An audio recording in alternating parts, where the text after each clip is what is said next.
কৃষ্ণ। মহাপ্রসাদে আপনাদের স্বাগত। কেমন আছেন আমার প্রিয় বন্ধুরা? আশা করি ভগবানের কৃপায় আপনারা সবাই সুস্থ আছেন, ভালো আছেন। খালি একটু ঠান্ডা লেগে গলার ভয়েসটা ভেঙে গেছে, তাই প্রতিদিনের ন্যায় আমার ভগবানের সেবা শৃঙ্গার এবং আরতি শেষ করে এখন আমি সকাল সকাল ভগবানের জন্য বানাবো পাটিসাপটা। আসলে পিঠে পুলি বানানো একটা আর্ট। দিদাকে দেখতাম আর আমার খুব ইচ্ছে করতো বানাতে, তাই প্রতিবারই চেষ্টা করি ভগবানের জন্য কিছু না কিছু বানাতে। এভাবে বারবার চেষ্টা করলে নিশ্চয়ই একদিন বানাতে পারবো। আপনারা কি বলেন? আমি এখানে একটা মাঝারি সাইজের নারকেল নিয়েছি কুড়িয়ে, আর 100 গ্রাম খোয়া ক্ষীর। যতক্ষণ না খোয়া ক্ষীরটা মেল্ট হয়ে নারকেলের সাথে মিশে যায় ততক্ষণ আমি নাড়াচাড়া করব। অল্প একটু খোয়া ক্ষীর আছে, ওটাও আমি এখন এর মধ্যে দিয়ে দেবো ভেঙে ভেঙে। বাকি খোয়া ক্ষীরটাও এখন আমি দিয়ে দিয়েছি।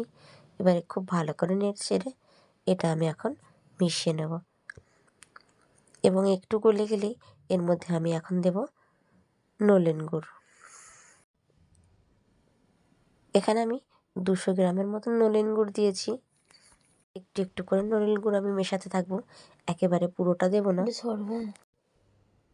ঠিক নাড়াচাড়া করতে করতে যখন এই পর্যায়ে চলে আসবে, নারকেল আর খোয়া ক্ষীরের খিরসাটা হয়ে গেছে, এখন আমি এটা একটা সাইডে সরিয়ে রেখে দেবো যতক্ষণ না ঠান্ডা হয়।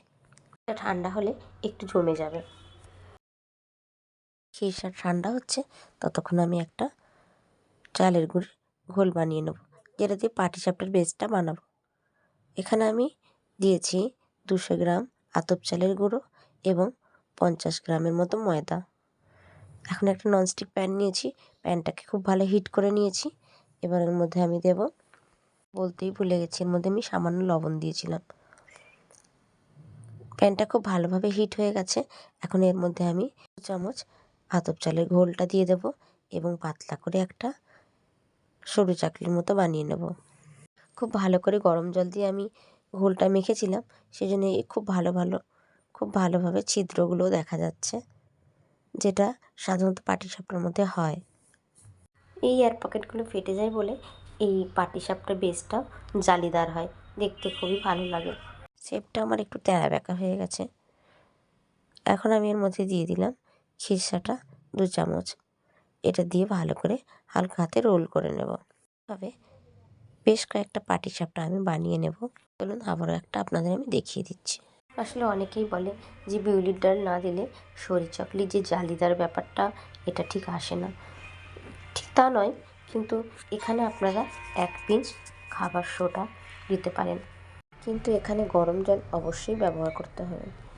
আমি এখানে ময়দা চালের গুঁড়ি দিয়েই এই বেসটা বানিয়েছি। আপনারাও বাড়িতে একবার ট্রাই করে দেখবেন, পারফেক্ট সরু চাকলি হবে।